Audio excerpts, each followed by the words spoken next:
Welcome back to this channel. I will discuss test on population mean, a topic for senior high school statistics and probability. If you are new to this channel, please don't forget to subscribe.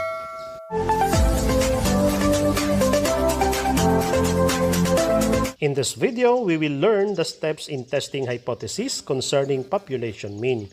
We will apply what we learned in past video, the hypothesis testing. As usual, we will begin with the formulation of the null and alternative hypothesis and ends with a conclusion. We have three basic approaches to hypothesis testing. Number one, test statistic approach. In this, we will obtain the critical value from the table and compute the test statistic. We reject or accept the null hypothesis depending upon the comparison between the tabulated value or the critical value and the computed value. Next, number two, the probability value approach. Here, we compute the test statistic and the probability value or the p-value. We reject the null hypothesis if the p-value is less than or equal to the significance level of alpha. If the p-value is greater than alpha, then the null hypothesis is not rejected. Number three, the confidence interval approach. In this, we determine the hypothesized value and construct the confidence interval. We reject the null hypothesis if the hypothesized value is not within the range of the confidence interval. Let's recall the steps in testing the hypothesis. Step 1, formulate the null and alternative hypothesis. 2, identify the test statistic to use, level of significance, the decision rule, and the rejection region. 3, using the sample of observation, compute the value of test statistic. 4, make the decision. Either reject or not reject or accept the hypothesis. And step 5, state the conclusion. Also, let's discuss the steps in rejecting or accepting the hypothesis. 1, determine the critical value using the appropriate statistical table. Step 2, compare the computed statistic with the critical value. And step 3, if the computed value falls on the rejection region, then reject the null hypothesis. Otherwise, accept the null hypothesis. And to accept and reject, further follow the decision rule table. If the computed statistic is greater than or equal to the critical value, reject the null hypothesis. If the computed statistic is less than the critical value, do not reject the null hypothesis. These two conditions are to be applied if the computed statistics have positive values. Let us continue. If the computed statistic is less than or equal to the critical value, reject the null hypothesis. If the computed statistic is greater than the critical value, also reject the null hypothesis. These two conditions are true for negative values. Let us now proceed to the core of this video. Number 1, comparing the sample mean and the population mean for large sample size. To determine the significant difference exists between the population mean and the sample mean, the z-test for one sample will be used and met the following conditions. Number 1, the population standard deviation is known. Number 2, the population standard deviation is unknown but the sample size is sufficiently large or greater than 30. In this case, the sample standard deviation is used in place of population standard deviation. Example 1, a pharmaceutical company claimed that a new drug introduced in the market could help women reduce weight by 4.5 kg per month with standard deviation of 0.8 kg. A random of 12 women were randomly chosen and found to have reduced their weight at an average of 4.12 kg in a span of 1 month. Thus, this data make the claim of the manufacturer valid at 0.05 level of significance. Let's proceed. Step 1, formulate the hypothesis. The null hypothesis denoted by H sub O, the average weight loss per month of women using the new drug is equal to 4.5 kilogram. And the alternative hypothesis denoted by H sub A, the average weight loss per month of women using the new drug is not equal to 4.5 kilogram. In symbols, H sub O, mu equals 4.5 kilograms. H sub A, mu is not equal to 4.5 kilograms. Proceed to step 2, set the significance level for alpha. The value of alpha is 0.05 and the test is two-tailed or non-directional, and the Z critical is equal to positive 1.96 and negative 1.96. Step 3, compute the Z statistic given. Sample mean equals 4.12, population mean equals 4.5, sample size equals 12, and the standard deviation is 0.8. Its formula, Z equals the quantity of the sample mean minus the population mean multiplied to the square root of the sample size all over its standard deviation. By substituting the above information, we have the quantity of 4.12 minus 4.5 multiplied to the square root of 12 all over 0.08 is equal to negative 1.65. Since we have now the value of the Z statistic, which is equivalent to negative 1.65, let's proceed to step 4 to make the decision.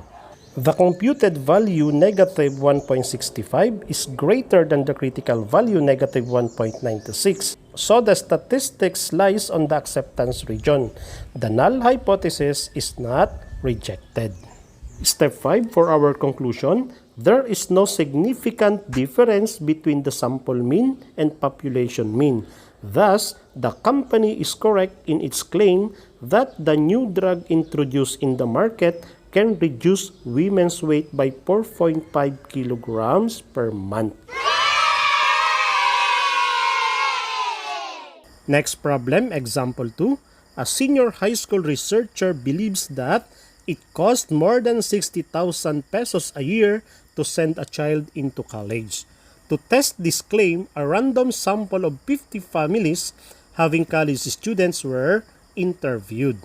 It was found that the average expenses reveal a mean of 62,000 pesos with a standard deviation of 3,400 pesos. Test whether the senior high school researcher's claim is valid using a 0.10 level of significance. As usual, we will follow the 5 steps from hypothesis to conclusion. Step 1, formulate the hypothesis. The null hypothesis will be the average cost per year in sending a child to college is equal to 60,000 pesos. And the alternative hypothesis, the average cost per year in sending a child to college is more than 60,000 pesos. In symbols for the null hypothesis denoted by H sub O, mu equals 60,000. For the alternative hypothesis denoted by H sub A, mu is greater than 60,000. Step 2, set the significance level for alpha. Our value for alpha is 0.10 and it is one-tailed or one-directional test. It is right-tailed. So, our Z critical is either positive 1.65 or negative 1.65. In this, we will focus on positive 1.65. Step 3, compute the Z statistic. But before we compute, let us first identify the given. The sample mean is 62,000. The population mean is 60,000. The sample size is 50 and the standard deviation is 3,400. Again, the formula is Z is equal to the quantity of the sample mean minus the population mean times the square root of the sample size over standard deviation. By substitution, we have the quantity of 62,000 minus 60,000 times square root of 50 all over 3,400. If solved using the scientific calculator, the result is 4.16. Step 4, make the decision. Since the computed value 4.16 is greater than the critical value 1.65 and the statistic lies on the rejection region, the null hypothesis is rejected. Step 5, state the conclusion. There is a significant difference between the sample mean and the population mean. Thus, the company is correct in his claim that it costs more than 60,000 per year to send a child into college. Ang galing mo pala dyan ah. Hindi ko alam. After that two examples, let's proceed to another situation, comparing the sample mean and the population mean for a small sample size. If the condition is changed, the standard deviation is not given, and the sample size is small or less than 30, the t-test for one sample mean shall be used instead of z-test. The critical value of t is found in the t-distribution table at a given level of significance, type of test, and degrees of freedom. And on the screen is the top part of the t-distribution table, where on the first column is the sample size, the second column is the degrees of freedom, which is n-1, and the next three columns are the confidence coefficients of the 0.90, 0.95, and 0.99 level of significance. The formula in comparing the sample mean and the population mean when n is less than 30 is t equals the quantity of x minus mu multiplied to square root of n all over s, where x bar is the mean of the sample, mu is the mean of the population, n refers to the sample size, s is the standard deviation of the sample, and df is the degrees of freedom, which is equivalent to n-1. Let us now apply that formula to this problem number 3. A printer manufacturing company claims that their new printer in the market is ink efficient. It can print an average of 1,400 pages of text documents. To check this claim, a random sample of 28 printers has been tested and revealed a mean of 1,450 with a standard deviation of 50. Does this result support the company's claim? Test the validity of the claim using 95% significance level. Step 1, the null hypothesis. The number of pages that the new printer can print is equal to 1,400. And the alternative hypothesis, the number of pages that the new printer can print is not equal to 1,400. In symbols, h sub o, mu equals 1,400. h sub a, mu is not equal to 1,400. Step 2, alpha equals 0.05 and it is a two-tailed or non-directional test. The degrees of freedom equals 28 minus 1 equals 27. The t critical from the t distribution table is 2.052. To compute the t statistic, we must first identify the given. The sample mean is 1,450, the population mean is 1,400, the sample size is 28, which is less than 30, and the sample standard deviation is 50. Substituting on the formula, we have quantity 1,450 minus 1,400 multiplied to square root of 28 all over 50. Its result is 50 square root of 28 all over 50. Cancel 50. Square root of 28 is 5.29. Since we have now the t value, which is 5.29, let us now formulate the decision. The computed value 5.29 is greater than the critical value 2.052, so the statistic lies on the rejection region. The null hypothesis is rejected. And for the conclusion, there is a significant difference between the sample mean and population mean. Thus, the company claimed that their new printer can print an average of 1,400 pages is not supported. Number 4 and last problem for this video, drinking water has become an important concern among people. The quality must be monitored to avoid contamination. A mean pH of 7.0 to consider so that the water is neutral. A water treatment plant has a target pH of 8.0. Based on 16 random water samples, the mean pH is 7.6 and the sample standard deviation is 0.4.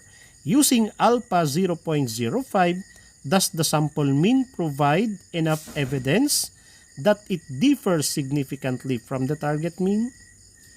On the situation problem, the target pH level of water treatment plant is equal to 0 is the null hypothesis, while the alternative hypothesis is the target pH level of the water treatment plant is not equal to 8.0.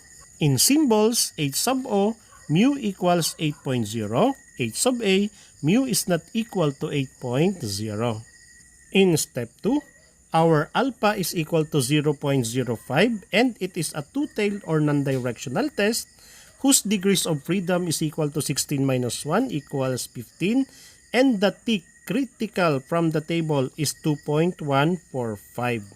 To compute the T statistic, the givens are: the sample mean is 7.6, the population mean is 8.0, the sample size is 16, again it is less than 30, and the standard deviation is 0.4.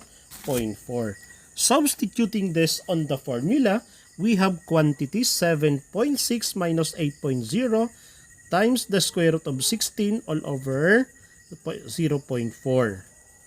If computed, the value of T is negative 4. Since the computed value is negative and 4 is greater than the critical value which is 2.145, so the statistic lies on the rejection region. The null hypothesis is rejected. And for the conclusion, there is a significant difference between the sample mean and population mean. Thus, the samples did not provide enough evidence to the target mean of the water treatment plant.